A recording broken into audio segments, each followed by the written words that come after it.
Hello, my name's Roy Lang, and what I want to demonstrate to you is a classic moonlight breaker. I've started with a simple sketching. What I want to do is just block in the background first going off so that we get the intense light coming through the wave. And for that I'm going to use French ultramarine blue and burnt sienna. Mixed in the right proportions, I'll end up with almost a black.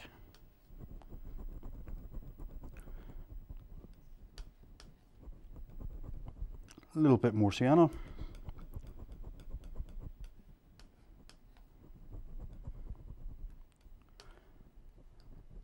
There we are. Number 6 filbert. Straight in, load the brush and block in. Following the pencil lines.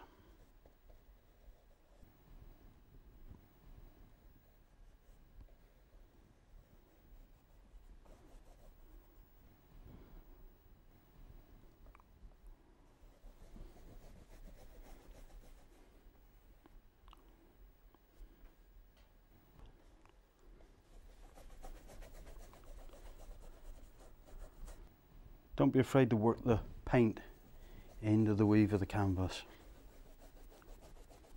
And also, don't worry about the brush marks. I'll flatten that off in a moment.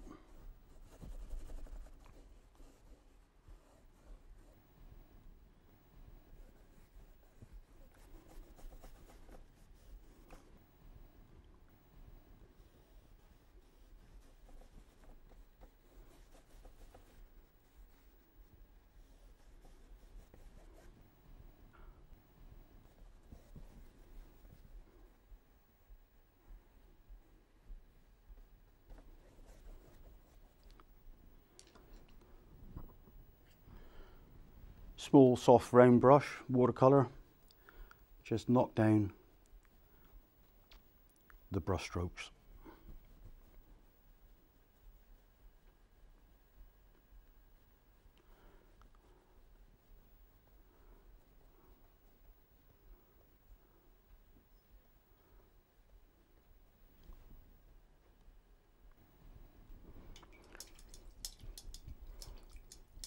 Cleaning the brush in ordinary white spirits.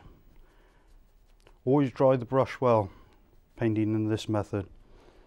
Any thinners added to the paint creates problems when you come to blending, and what you'll find, you'll lift the paint off of the canvas and it's a job to then cover it again. Now I've got the background in, I'll mix paint now for the actual wave itself. Now I'm going to start off with the dark mix for the base of the wave, because down at the base it's quite thick in section. If you could look at it side on, there's a lot of water there and the light won't permeate through. It's only in the top 1/3 that you'll get that light coming through.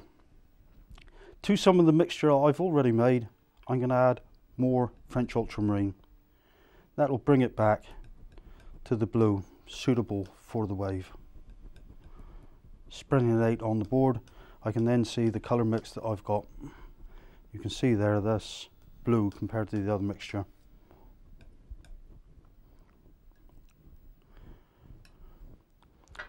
Again, with the filbert brush, I'll work out the worst of the paint that I was using before. I won't bother to clean it because it's a very similar colour, dark in tone. I now want to start working into the base of the wave, cutting around that leading edge where it's collapsing.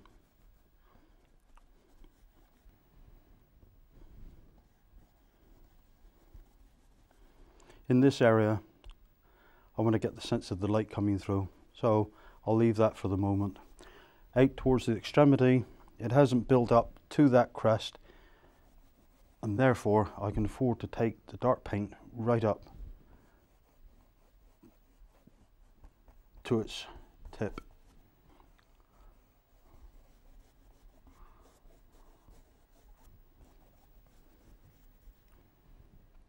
Again, don't worry about brush strokes. When a breaker comes into the shallows, it starts to collapse. It can't support its own weight and it falls forward with the motion of the wave, and you get that curl over as it collapses over, and it's just like a cascade, almost like a waterfall coming forward. So I'll paint that in with that same mixture at the moment. I'll lighten that at a later stage. Perhaps we could add a hole in the foam pattern further down while that brush is loaded.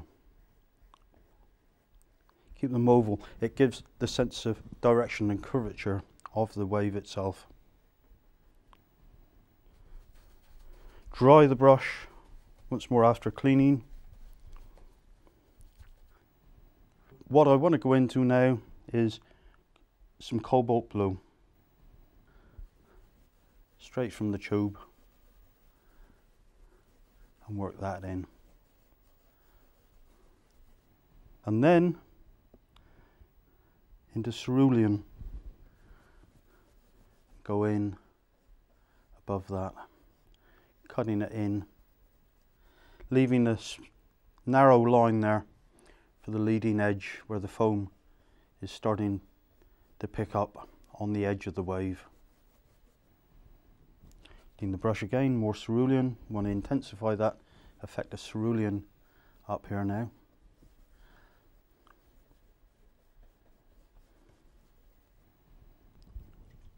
Clean the brush.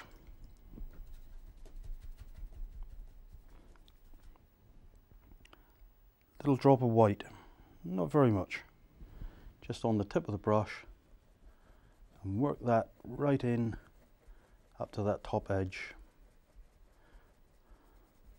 Don't put too much on the brush. You can always dip into the pile and go over it again,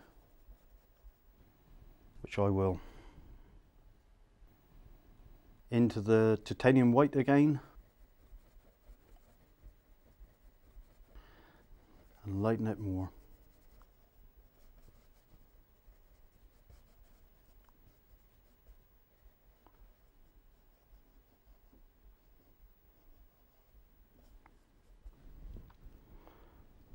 Cleaning the brush once more.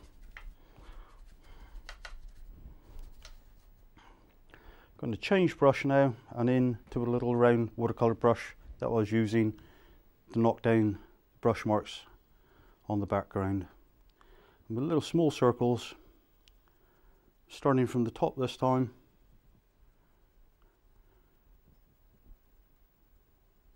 blending one colour and tone into another. So you're giving the sense of the gradual light loss coming through that wave. Down into the cobalt. And finally down in the French ultramarine and burnt sienna mixture. And then giving direction to the brush strokes to match the shape of the surface or face of the wave.